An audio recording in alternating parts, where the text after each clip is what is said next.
Guess what we're talking about today?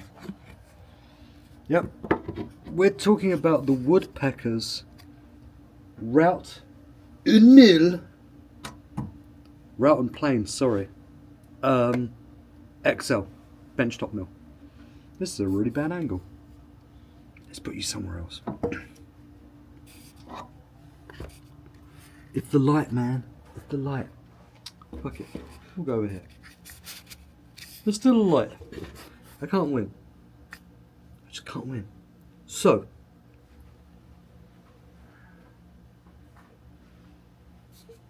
if you're a woodworker, you know woodpeckers, right?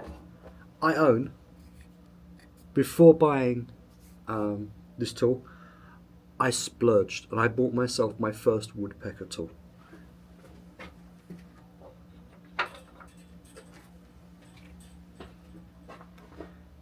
This little mini square is what I bought. And it was expensive.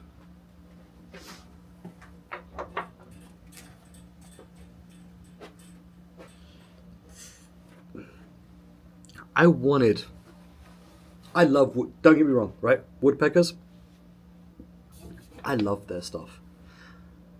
And when I say I love their stuff, I love looking at their stuff because generally I cannot afford to buy their stuff. It's too expensive. Plus, I'm in Canada, you're paying American, so you're paying up the arse for everything.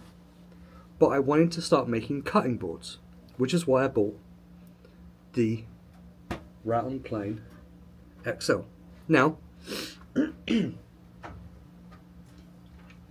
you've seen me, and I'll put some footage in, of me using this thing. And I've used it a lot. I've made a lot of cutting boards. I pre-ordered this thing because woodpeckers do have, pre-order sales when they're putting stuff into production. And I picked it up for $399.99 of your freedom dollars, which in even more freedom dollars is 572 Canadian dollars. But that was the CBK2, which is the actual big metal mill, plus all of the templates, plus all of the bits to make cutting boards. The normal price for this is $567.47 freedom dollars, which in Canadian money is 812, which is borderline ridiculous. But you get what you pay for. I understand that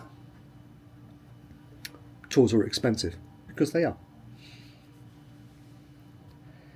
I knew I was going to get into cutting boards. I knew this winter project was I wanted to make cutting boards, and I should actually be using the the Rout-N-Plane right now to work on this board that I'm doing for a customer. But I'm waiting for a thing to turn up tomorrow. The Rout-N-Plane, plain and simple, no pun intended, is built like a freaking tank. From the second it turned up to actually getting it set up, you have to basically put on 2 brackets and a piece of pre-drilled wood as a stop, and then set up 2 rails for your router, and we'll talk about that in a second. Less than 10 minutes, this thing was set up, ready to rock. Now, I didn't use it the first day I got it because I couldn't. Because the Ultra-Shear slab flattening bits that I got with it are 1/2 inch shank, whereas my router is a 1/4 inch shank. So I had to go and order another bit, which is fine. That's my bad. I made a boo-boo. So once that bit turned up, away we went. It's super easy. It's easy to set up from the box. It's heavy, and it's easy to use. And if you're running upon a flat surface, and I've seen a couple of videos of people talking about this, on a relatively flat surface, No, you don't use this on a relatively flat surface. You use it on a flat surface, which is actually on this table here, which is shimmed up and it's completely flat. I know it's flat in all directions, because you want, if you're paying that amount of money to flatten something, you want it to be flat. You don't want it to be a bit flat. And when you're making cutting boards and people are paying for your work and your time and your product, you don't want a little bit of a rock on it. You want it to be absolutely flat. Now, yes, you can make router sleds. So I could have made a router sled. There's enough people on the internet doing it, showing you how to make a router sled. My woodworking is good, and I could have easily built a router sled. But over time, if you're building it out of wood, or you go through and you buy the metal materials and you can weld, and you could build it probably cheaper than what Woodpeckers are actually charging you for the Rout-N-Plane. But I wanted something that was going to last, something that is going to be a workhorse, that's going to be a tool that I use in my workshop, not just for cutting boards, but for some other projects I've also got. I got the XL. You can get a smaller one. I got the XL because I wanted the flexibility of doing small stuff and big stuff. You know, these again, they're not cheap, but they're well worth it. Let's go talk through how the setup was. So,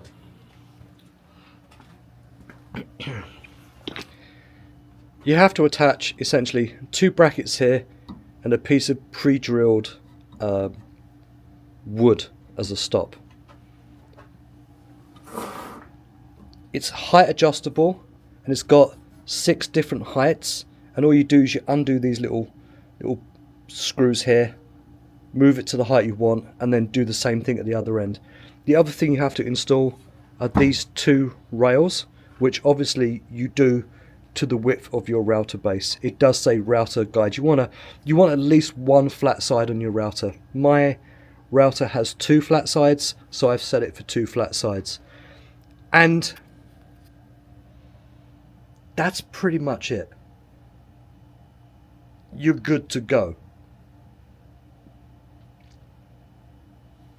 And I've been using it for over a month. And I have been every single day throughout the Christmas vacation. I was probably at this thing a couple of times a day, milling stuff, you know, because I'm gluing up, it's coming out, I'm putting it onto my table, and I am flattening cutting boards. You know, maybe a couple of cutting boards a day. So I'm actually really, really running it hard. Actually, I'm running my router hard, but that thing is bomb-proof. Now, there's a couple of things you need to know. And these aren't minor things in the sense of woodpecker. These are just things that I've realized through using it. 1, you really want a router with dust extraction, i.e. put a shop vac on it. If you see them using it in their video, and I'll link it below, the guy's got his Festool router, he's not wearing a mask, and he's like, whatever, and it's pulling all the chips. If I look at my floor, my floor is absolutely covered, and I've been cleaning up my floor, it's covered in chips from actually using this, because I don't have dust extraction upon my router. I do tomorrow because I have just ordered the piece that I didn't know existed for my plunge base. So now I'm not going to look like this, and my workshop floor is going to be nice and clean. The other thing with this Rout-N-Plane is no matter how well you set these fences up, it can get a little bit giggly. So no matter how well these fences are set up, and this is set up really well, the one piece of advice I'd give you for actually using this is paste wax.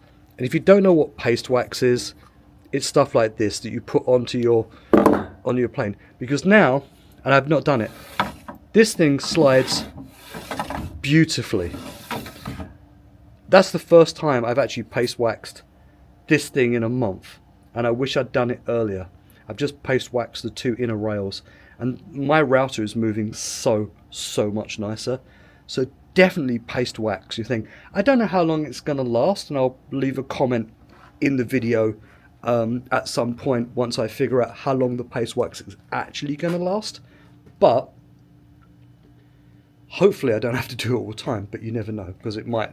With the amount of dust that's coming, even with the dust extraction vent that's coming from my router, it may not last very long, but it's going to be smoother.